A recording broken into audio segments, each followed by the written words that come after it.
Bienvenue tout le monde au panel 4 d'aujourd'hui. On va parler des familles polyglottes. Donc, nous allons commencer par une brève introduction avant d'entamer la discussion du panel.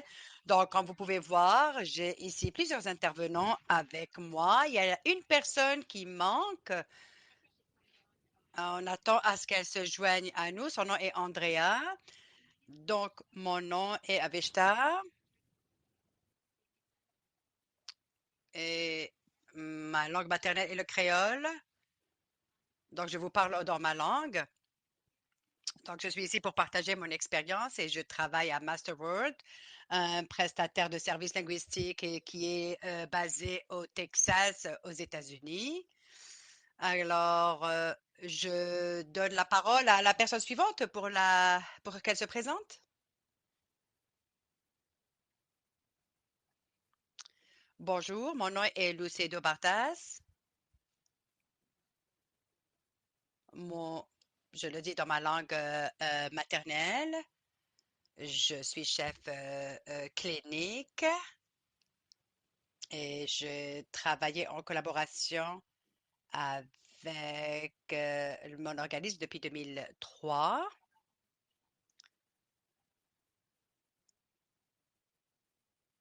Mon nom est Naïd et je parle ma langue maternelle. Je suis consultante linguistique au Centre multiculturel MCHB. Un organisme qui travaille dans le domaine des communautés ou communautaires.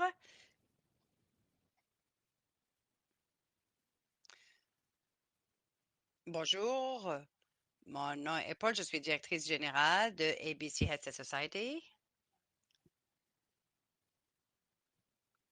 Mon nom est Jessica Ado et je suis travailleuse sociale. Je travaille présentement dans ce programme en particulier en Colombie-Britannique.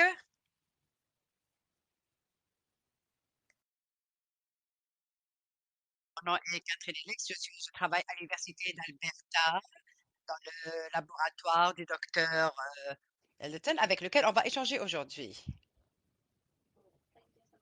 Merci beaucoup, mesdames. D'accord. Donc, je voudrais reconnaître aussi que lorsque Andrea sera là, elle va faire une reconnaissance des territoires, un discours sur la reconnaissance des territoires. Et après cela, c'est elle qui était supposée le faire. Donc, on va le faire sous peu. Donc, maintenant, on va entamer le panel. On va faire de notre mieux pour terminer à l'heure. Donc, on va commencer avec la première question. Les dames savent à quel ordre elles vont répondre. Donc, la première question, c'est pourquoi la langue parlée à la maison est-elle importante? Oui, je suis entièrement d'accord avec ça. Nous travaillons avec les enfants et des familles qui proviennent du monde entier, de plusieurs pays. Donc, on parle plusieurs langues. Et donc, ce que nous avons appris, c'est qu'il y a des aspects socioculturels qui concerne l'importance de parler la langue ou de la langue parlée à la maison et de son importance. Ça permet de garder les liens avec la famille prolongée qui est ailleurs. Et pour ce qui est aussi rapport avec les rapports de pratiques culturelles, religieuses, qui ont rapport avec cette langue parlée à la maison, nous savons aussi qu'il y a des aspects cognitifs, linguistiques pour le développement, justement.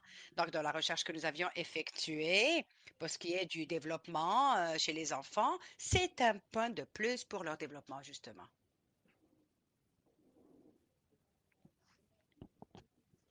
Je vais donner un exemple sur l'importance de de la première langue qui est parlée à la maison et pour tout le monde, même si un enfant, s'il s'agit d'un enfant, il est très important de promouvoir et de conserver la langue maternelle. De par le passé, on croyait que la langue faisait partie, était dans une partie donnée pour le cerveau, par exemple une partie pour l'anglais, une partie pour l'ourdou, etc. Mais maintenant, nous savons que les langues conservent cela à titre essentiel. C'est pour ça que lorsque je parle avec d'autres professionnels, avec les parents, par exemple, qui ont, par exemple, c'est comme si qu'on avait une plante qui est dans un petit pot et qu'on veut la déplacer vers un pot plus grand. Donc, il se peut que cette plante meure. Ce qui veut dire qu'on va préserver les racines de cette petite plante pour qu'elle puisse pousser et garder toute sa beauté. Même exemple, même chose pour la langue, pour son importance, pour la famille, quelles que soient les conditions. Il est important pour l'enfant d'apprendre plus de langues aussi.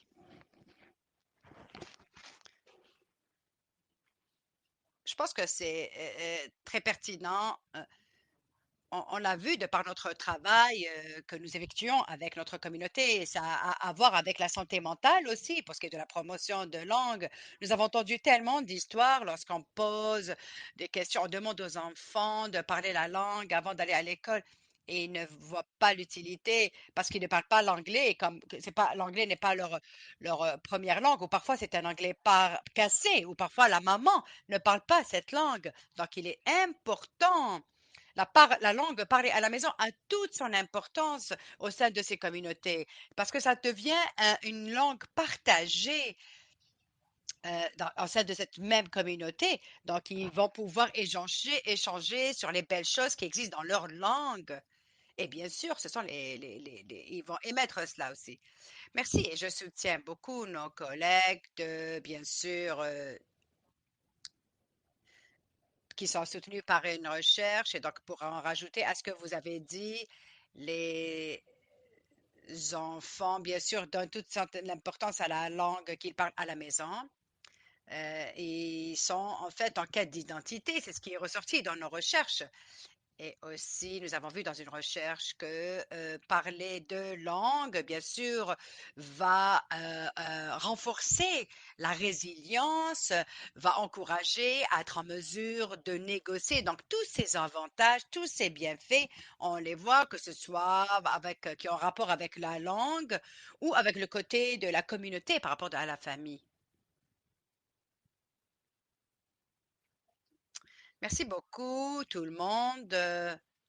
C'était une discussion très intéressante et j'ai pu en rattraper les dernières parties. Donc, mon nom est Andrea McLeod et donc je fais partie, bien sûr, je suis là pour partager à ce panel. Donc, notre prochaine question, euh, c'est au sujet de à quoi ressemble l'action de défense ou de la promotion des intérêts de votre organisation pour vous et les familles que vous servez. Donc, je vais commencer. Par ma collègue Sarah. Peut-être que Naïd voudrait commencer. D'accord, je vais commencer, vous allez continuer. Donc, l'une des choses que l'on voudrait souligner pour tout le travail qui est fait au sein de la communauté, c'est cette note culturelle. Donc, c'est arrivé en 2005 et ça part de marginaliser les communautés. Il est question de partager les sagesses, les expériences avec eux. Et je pense que le plus gros du travail que nous faisons, c'est cet aspect de force que détient une communauté donnée et par rapport à leur culture, vis-à-vis de leur famille, de leur communauté. Donc, ça inspire énormément notre travail. Le deuxième point, pour ce qui est de la promotion, euh, récemment, lorsqu'on a vu l'expérience des communautés ethnoculturelles à Edmonton, euh, avec les secteurs prédominants. Et donc, nous avions réalisé que les parents ont de grandes aspirations, leurs enfants ont de grandes aspirations lorsqu'il est question de la langue parlée à la maison. Et je pense qu'il est question de donner aux parents les outils de sorte à ce qu'ils puissent les accompagner pour cela, que ce soit au sein de la communauté et apporter ses idées, partager ses expériences, parce qu'il y a beaucoup d'histoires à être partagées, des souvenirs à partager. Et donc, je pense que c'est ce qui fait que l'on devient de vrais champions Parce que notre travail, il est question justement de responsabiliser les parents de sorte à ce qu'ils puissent euh, apporter leur contribution pour ce qui est de la promotion et de l'enrichissement de la langue de leurs enfants.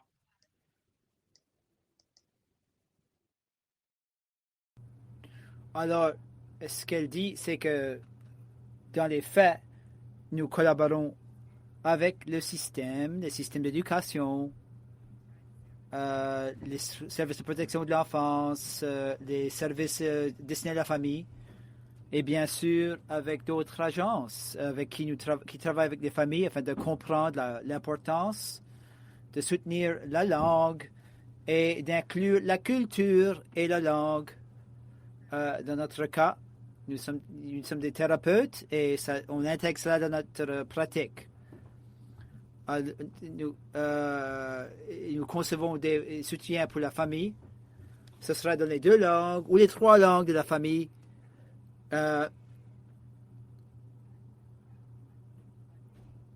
C'est ce qu'ils utilisent et ils pourront les suivre et les mettre en application. Cela fait partie de notre travail de défense des droits, de montrer aux autres comment entretenir cette pratique. C'est une pratique complexe. Il s'agit de bien planifier et on doit prendre ensemble des familles et à l'intention d'autres spécialistes dans notre cas. Génial, merci. Ensuite, c'est le point de vue de ABC Head Starts. Oui, chez nous à ABC Head Starts, la défense des droits, ça ressemble un peu différent. C'est selon le niveau de défense des droits où nous cherchons à élaborer au niveau individuel. Nous pouvons fournir des soutiens aux enfants et aux familles en tant qu'unité. Cela comprend notre programmation et au foyer aussi.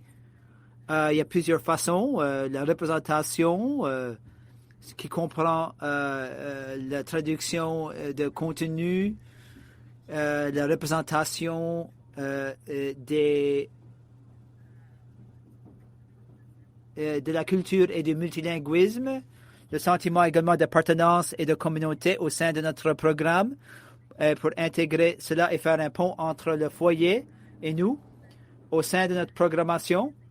Au niveau de l'organisation, en fait, nous intégrons des activités et de la formation et du soutien pour les enfants et les adultes. Cela comprend le personnel aussi. Voulez-vous ajouter autre chose? Oui, absolument. Alors, cette programmation inclusive, c'est comme disait Jessica, on cherche à assurer une représentation. Il n'y a rien de mieux qu'un modèle personnel pour indiquer pour les jeunes qu'être multilingue, c'était une super puissance. On peut communiquer avec bien des gens. En fait, je vais partager une histoire. Catherine et c'est l'équipe de recherche. C'était en 2019. J'ai assisté à une séance où l'animateur expliquait aux enfants de 3 et 4 ans ce que ça signifie d'être multilingue. Et c'est ça l'exemple qu'elle a donné. Moi, je peux communiquer avec plus de gens parce que je parle plusieurs langues. Et les enfants qui parlent également différentes langues, qui élaborent, développer une fierté. Et ils disaient, bon, vous parlez l'anglais et le punjabi. Vous parlez l'anglais et l'allemand. Et quelle fierté! C'est tellement beau de voir. Et cette notion de défense des droits, ça commence tôt pour élaborer la conscience de leur pouvoir en ayant des capacités de communiquer. Mais du niveau organisationnel, le personnel doit avoir la capacité de comprendre afin qu'ils puissent encourager cet apprentissage-là. Ils peuvent l'intégrer de façon significative. Nous cherchons également à préconiser au-delà de l'organisation, afin qu'il y ait un certain niveau systémique associé à tout cela. On cherche à influencer les décideurs et les bailleurs de fonds. Nous avons financé un examen patrimonial sur les langues patrimoniales l'une des plus anciennes agences, nous sommes l'une des plus anciennes agences dans l'Alberta. Alors, on doit utiliser nos ressources et nos accès pour faire la recherche et de partager ce qu'on apprend avec la collectivité et d'autres organisations qui n'ont pas la même capacité de faire ce genre de travail. C'est pourquoi nous travaillons avec les labos des familles multilingues et on espère qu'en partageant ces apprentissages par l'entremise de conférences, ce genre d'événements, siéger sur des comités sociaux au sein de la collectivité, qu'on puisse véhiculer ces savoirs-là et que tout le monde arrive à comprendre pourquoi c'est tellement important. Ah, merci bien. Catherine, voulez-vous fournir un point de vue du labo des familles multilingues? Oui, bien sûr. Merci bien tout le monde. Et merci April d'avoir discuté du programme avec lequel nous collaborons, avec ABC Head Start, ainsi qu'avec les travailleurs multiculturels. Une des choses que nous faisons au niveau de la défense des droits, c'est que nous collaborons avec des organisations comme vous-même qui ont les mêmes valeurs, les mêmes visions. Dans le plus grand labo, le labo des familles multilingues, nous avons un labo sur l'égalité, la diversité et l'inclusivité que nous partageons entre les membres. Il y a un effort, également une notion d'inclusivité, d'avoir des participants multilingues au labo. On crée de l'espace pour cela. Cela intègre leurs connaissances et leurs compétences dans leur langue du foyer afin qu'ils perçoivent comme un avantage. Nous le faisons au sein du labo avec les étudiants et les adjoints de la recherche, tout comme on travaille avec les enfants et les familles. Dans le cadre de la recherche, nous disons, lorsqu'on rédige des articles de recherche et nous discutons nos recherches, nous n'utilisons pas des encadrements de déficit, notamment apprenant de l'anglais. On positionne les familles et les enfants avec qui nous faisons des recherches de collaboration. Par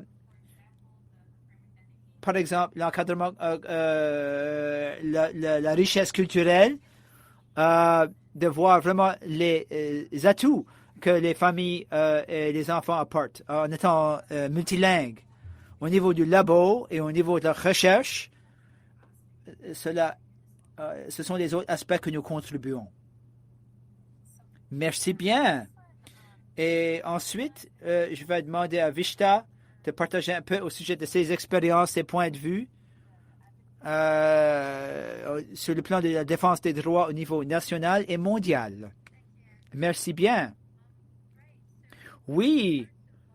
Jusqu'à date, on a beaucoup entendu parler au sujet du travail de défense des droits que les défenseurs linguistiques ont fait au niveau local ou provincial. Moi, je travaille auparavant avec des collectivités à Edmonton.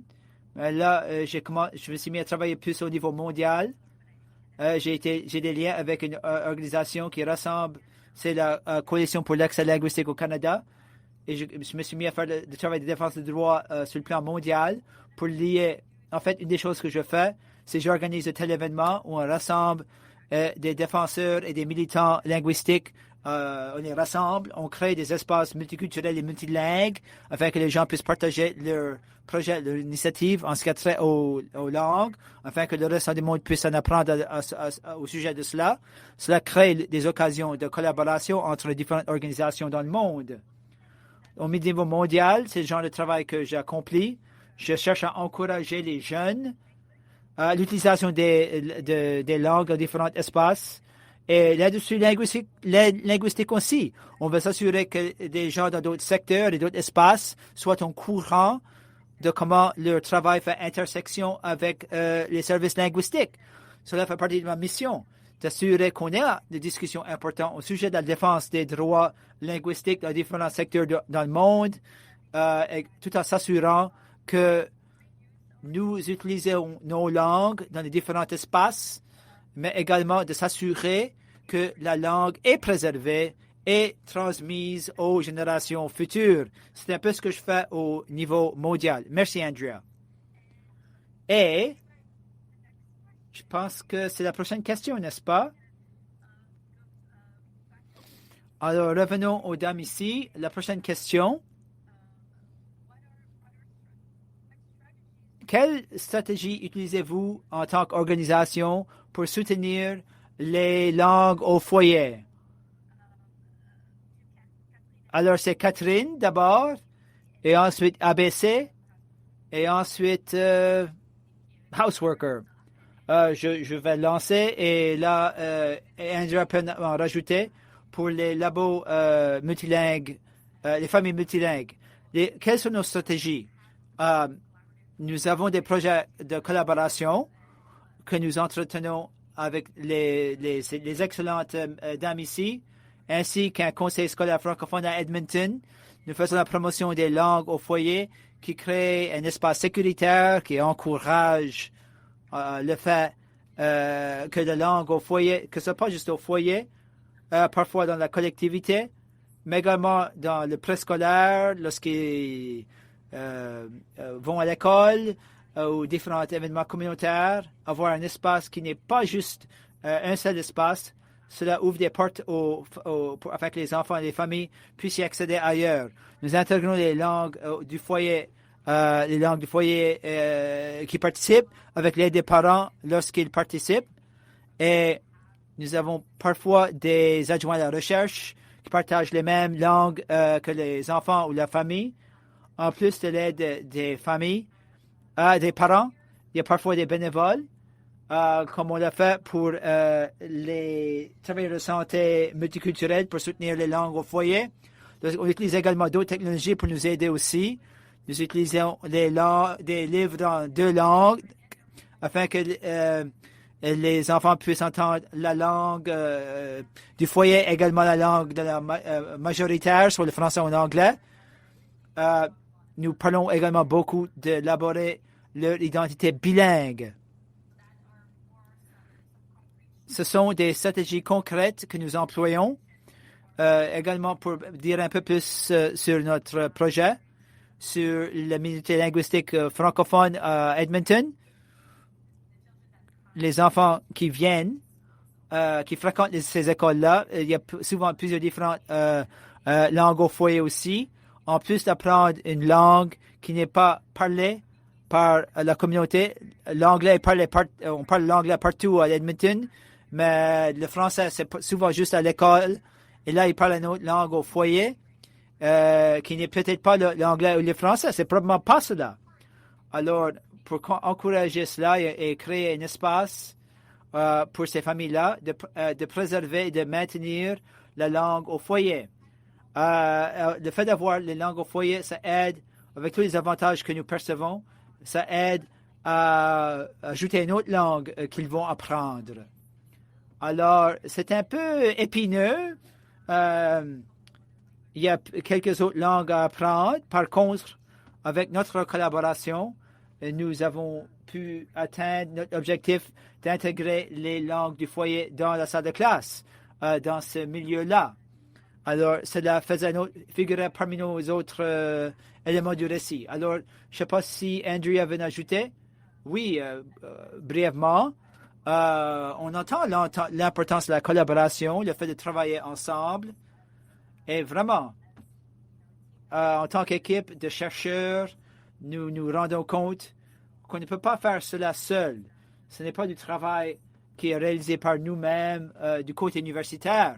On doit travailler avec la collectivité. C'est tellement important. Ça nous permet également d'apprendre au sujet de ce qui se passe au niveau des technologies que les gens utilisent, quelles sont les préoccupations et les succès, les réussites des collectivités. On peut apprendre de cela, les partager avec d'autres collectivités. Quel travail, quel beau travail. Et ça crée une boucle où on peut apporter de l'expertise aux collectivités. Et là, eux, ils partagent leur expertise et on élabore la capacité par l'entremise de cette collaboration-là. Je pense que c'est très important d'avoir une démarche de collaboration pour songer à comment on travaille ensemble afin de pouvoir aider aux parents et aux familles et aux collectivités et aux façons de comment transmettre les langues et faire que ce soit durable, que les enfants ne commencent pas la vie bilingue, mais grandissent et deviennent de jeunes adultes qui ont cette compétence-là, la capacité de parler les 2 langues et les liens culturels et linguistiques qui sont associés à cela. Vishta, allions-nous maintenant, c'est maintenant l'équipe ABC Head Start, c'est Jessica. D'accord, merci. Oui, je vais commencer avec certaines des stratégies que nous employons au sein de ABC Head Start. Veuillez bien ajouter quelque chose si j'ai raté quelque chose, April. Nous croyons vraiment dans les pratiques sur base de ces données probantes.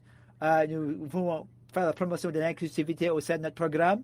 Et heureusement, nous avons pu travailler avec de nombreux partenaires géniaux, vraiment très, très géniaux. Il y a quelqu'un à l'Université de l'Alberta. Nous avons également pu intégrer différentes stratégies au sein de ce programme-là. Le contenu d'apprentissage que nous intégrons dans cette salle de classe-là, à cet emplacement-là. Il y a des livres dans plusieurs différentes langues. Il y a des aides visuelles, des cartes qu'on peut utiliser selon le niveau de communication. Parfois, les aides visuelles, ça leur permet de comprendre une tâche, la tâche de la journée. Ces produits-là les cartes contiennent la langue du foyer. Dans l'équipe de salle de classe, et selon le niveau de linguistique de l'enfant, on peut utiliser la langue comme outil dans la salle de classe avec la langue du foyer. Nous avons des mots, des chansons, des activités qui intègrent la langue du foyer dans la salle de classe. Également, on comble l'écart avec le programme d'éducation au foyer et le personnel peut intervenir pour leur fournir des ressources. Également, un lecteur caméléon multilingue où nous pouvons enregistrer des livres dans plusieurs langues. On touche le stylo et tous les membres du personnel, même si on ne parle pas la langue, peut être assis avec l'enfant et peut repasser le livre avec l'enfant.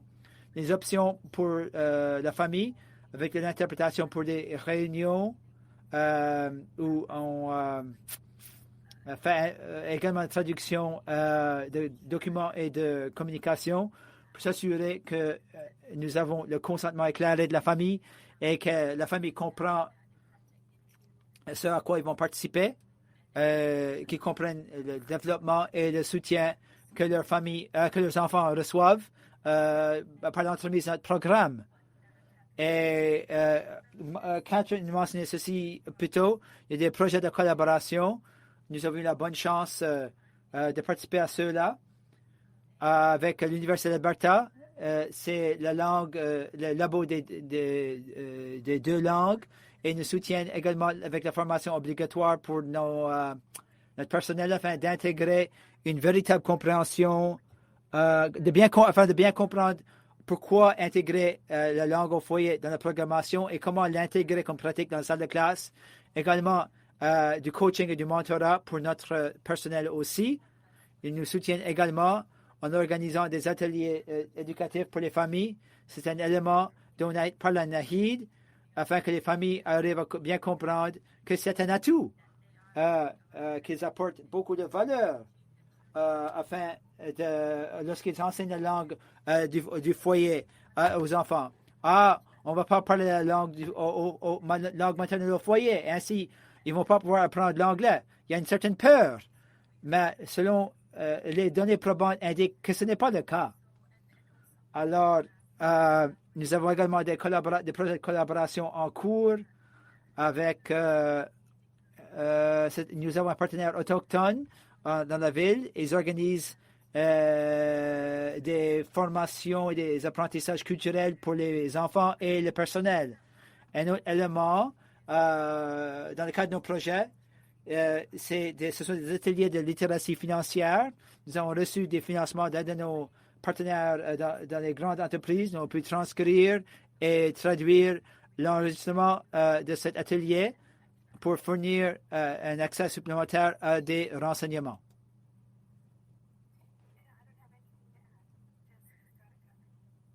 Je n'ai rien d'autre à ajouter. Tout a été couvert. Merci.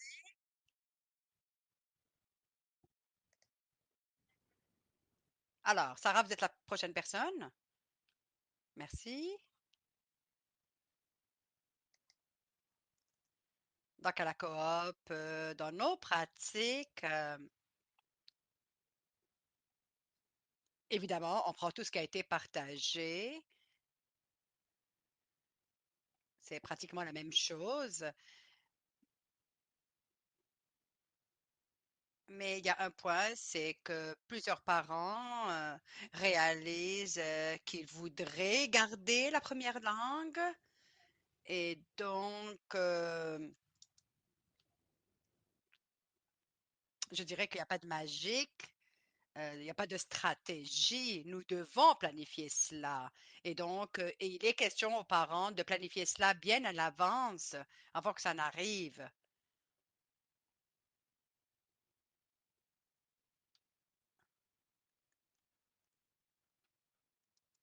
Parce que les enfants ont ces possibilités de profiter de ces stratégies qui vont soutenir les langues. Mais lorsqu'ils vont aller dans des écoles régulières, et donc qui appartiennent à d'autres agences, il se peut qu'il n'y ait pas ces possibilités qui vont enrichir et soutenir la langue et faire en sorte à ce qu'ils se sentent fiers de leur langue.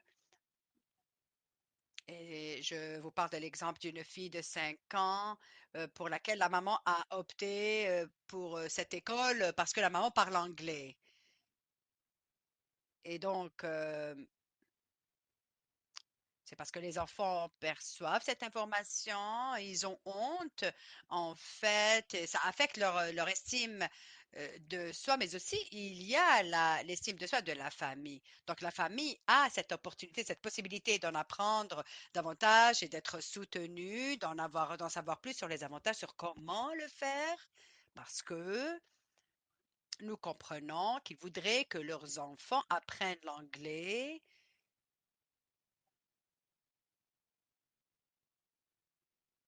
Mais on a besoin de soutenir ces familles justement pour embarquer avec ces stratégies parce que lorsqu'on imagine qu'un enfant, comme je l'ai dit,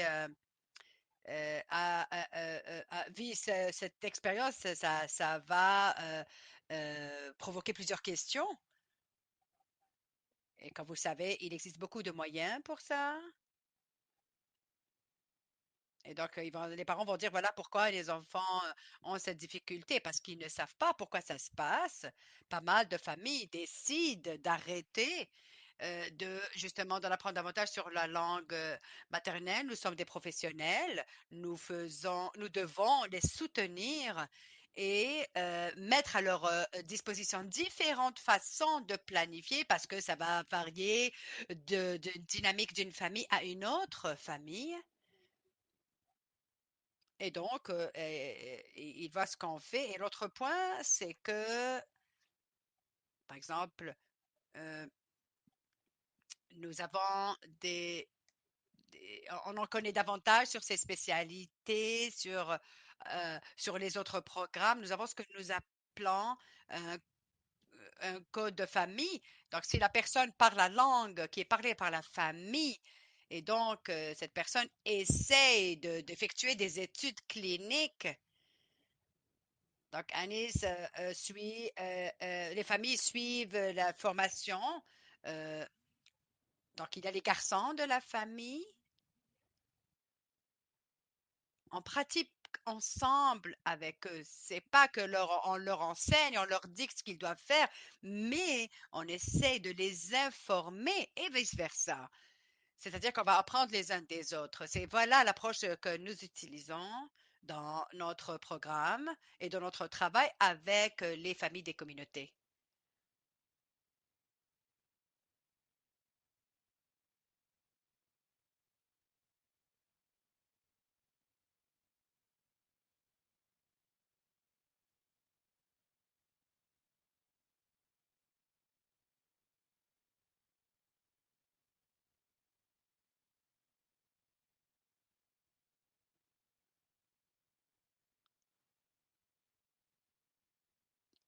Les parents, on appelle ça le panier à trésors.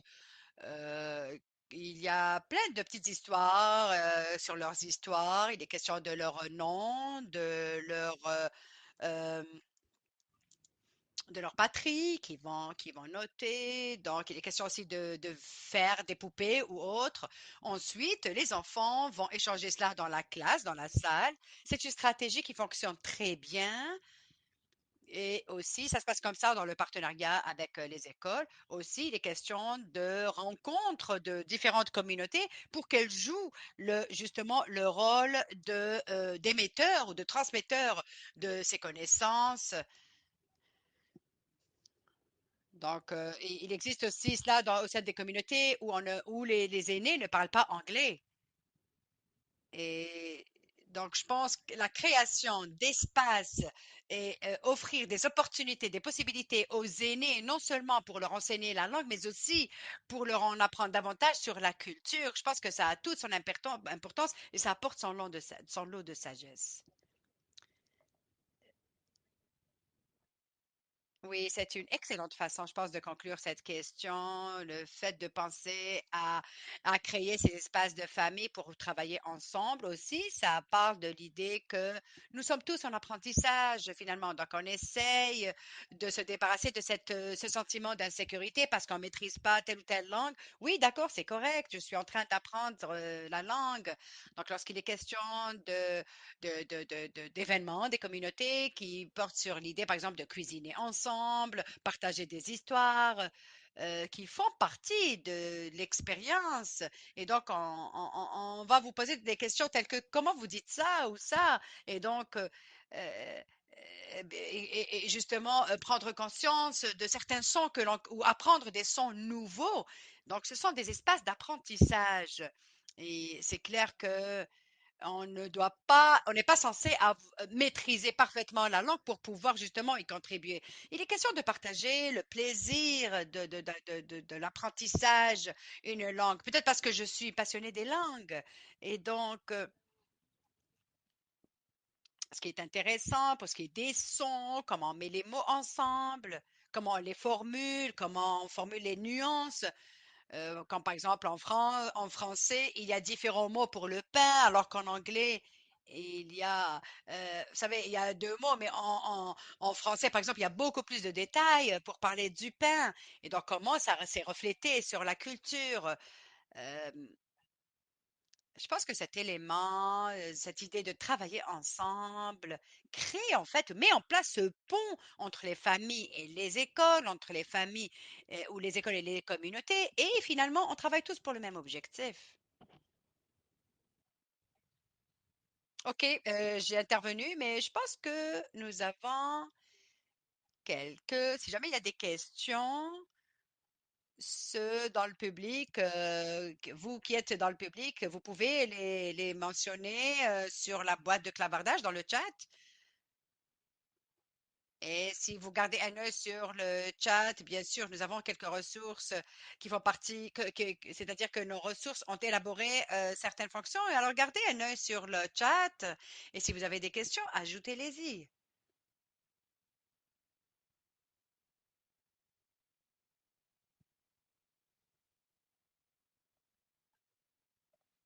Très bonne question ici de la part de Nicole. Donc, comment les écoles et les éducateurs peuvent aider les mamans ou les parents pour ce qui est de la langue dans les écoles? OK. Jessica ou Paul, voulez-vous répondre à cette question? Oui, je peux. Il y a plusieurs stratégies pour les enfants, bien sûr. On travaille avec dans le préscolaire, donc c'est les questions que dont nous parlons souvent. Par exemple, il est question de travailler sur des mots, sur une base routinière, de sorte à ce qu'ils puissent les voir. Donc, on commence par des citations, ensuite il est question de collation, de discussion. Donc, ces images, mais disons, imaginons que nous avons trois enfants dans une salle qui sont multilingues ou polyglottes en fait. Et donc, on parle de l'anglais avec une photo. Donc, c'est une petite stratégie. Et on peut, bien sûr, faire avec plusieurs autres, il est question justement des images qui vont refléter les langues pour les étudiants, les élèves. Aussi, nous avons un moment pour le récit. On utilise la technologie parce qu'on ne s'attend pas à ce que les enseignants parlent toutes les langues qui doivent être utilisées dans la salle. Donc, la technologie fait des choses magnifiques, que ce soit par Internet, on peut enregistrer des choses et que l'on peut utiliser dans la salle vont faire partie d'un cours en salle. Aussi, je vois ces familles polyglottes qui ont des activités très intéressantes. Alors, ils vont chanter dans une chanson et il y a aussi les signes ASL ou deux autres langues qui vont accompagner cette chanson. Donc, par exemple, c'est en anglais et en français. De toutes les façons, la langue de signes est la même. Ensuite, il est question d'apprendre le mot en anglais et le mot en français. Et là, on met en place un pont, en fait, pour comprendre les deux langues. Et je pense que dans Internet, on va trouver plusieurs idées. Peut-être que je voudrais ajouter quelque chose. Et pour la très bien expliquer les stratégies par les exemples qu'elle a donnés, donc ce qu'on aime faire. C'est les salutations en multilingue, en plusieurs langues. Donc, c'est une façon de commencer, en fait. Donc, typiquement, on recherche là parce qu'on travaille avec des enfants en bas âge. Donc, parfois, ils sont là à être ils savent pas comment dire allô dans leur langue. Et parfois, ils vont utiliser l'anglais aussi. Parce que parfois, ils savent pas le dire en anglais. Donc, ils vont le dire comme le disent leur maman ou leur grand-maman. Et donc, on leur apprend, bien sûr, on les embarque, on va utiliser des bulles, des posters devant eux. Et donc, chaque enfant va déterminer quelle langue il ou elle parle. Et donc, on va essayer d'utiliser la langue. Et donc, ils vont choisir le mot hello ou allô dans leur poster qui va correspondre à leur langue maternelle. Et tous les matins, on va dire bonjour dans toutes les langues. Et donc, ça va permettre de les intégrer tous dans la salle. Donc, voilà, ça, c'était une stratégie. Et Et je pense que je vais laisser la place à d'autres qui voudraient répondre à d'autres questions. Allez-y. Oui, dans l'un de nos projets que nous avions eu de par le passé, qui faisaient partie des activités, on partageait les jeux, par exemple, qui proviennent de différentes cultures. Et on essaye justement de les jouer. On va inviter les familles et aussi pour ce qui est d'histoires à raconter. Et ça a eu beaucoup pour raconter des histoires, justement, et ça a été très réussi. Aussi, les questions de nombre, de noms que j'ai vus, par exemple, les escaliers ou l'escalier ont différents noms dans différentes langues. Donc, ça nous donne une idée sur, justement, le soutien des langues. Et aussi nous inspirer pour avoir d'autres idées. J'allais ajouter que cette idée, justement, d'incorporer les langues maternelles à l'école, c'est pas seulement, ça va pas cibler seulement un groupe d'enfants, mais ça va inclure ou faire contribuer toute la classe qui va participer aux activités. Donc, les activités que nous avions utilisées de par le passé avec un de nos partenaires autochtones. Donc, ils venaient par exemple, une, une chanson de ferme. Donc, au lieu d'utiliser ou de dire le nom de l'animal, ils vont associer le son de cet animal à l'animal lui-même en utilisant bien sûr les images des animaux. Même pour les enfants qui ne parlent pas très bien, ils sont en mesure d'associer justement cette idée grâce à cette activité aussi. Je pense on s'approche là vers la fin du temps. Je suis très contente de vous avoir eu toutes ici. C'est une excellente occasion justement de cette conférence. Cette conférence linguistique ou sur les langues est très intéressantes. Nous avons hâte de partager d'autres idées sur le chat ou la boîte de clavardage. Donc, merci beaucoup. On applaudit nos panélistes ici présents. Merci d'avoir partagé vos expériences respectives. Merci pour la co-modération. Merci Avishta. Et merci à tous ceux qui travaillent à l'ombre pour nous aider, justement. Donc, un applaudissement pour tout le monde. Merci. Andrea, il reste des questions dans le clavardage et je pense qu'il nous reste quand même 5 minutes. On peut continuer un petit peu, n'est-ce pas? Oui, absolument. OK. Donc, moi, je pense que ça va aller jusqu'à 20. Ah, d'accord, j'étais en train de regarder. Moi, je voyais que c'était la fin de la session. OK. Donc, il y a deux questions. On peut en parler très rapidement. Si l'une des panélistes voudrait répondre. Donc, l'une des questions, c'était de la part de Madame Cheryl. Donc, elle veut savoir quelles sont les langues, la langue ou les langues les plus parlées en Alberta.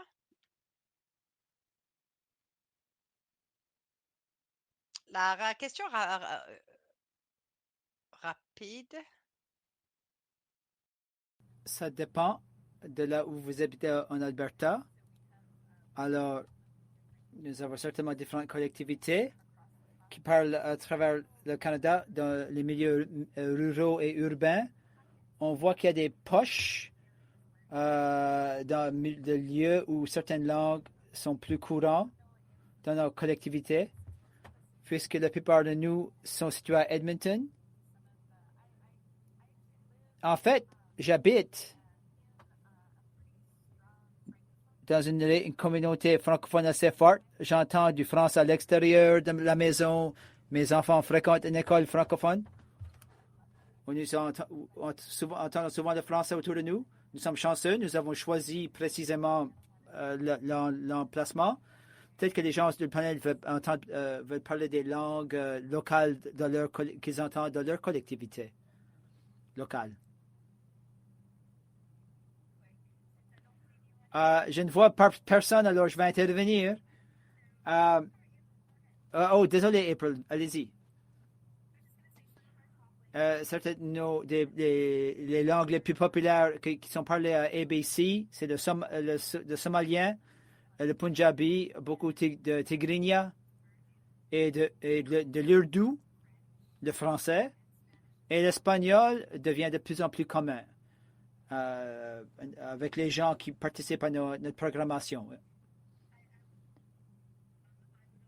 J'ajouterais qu'il y a beaucoup plus d'utilisation d'espagnol à Edmonton.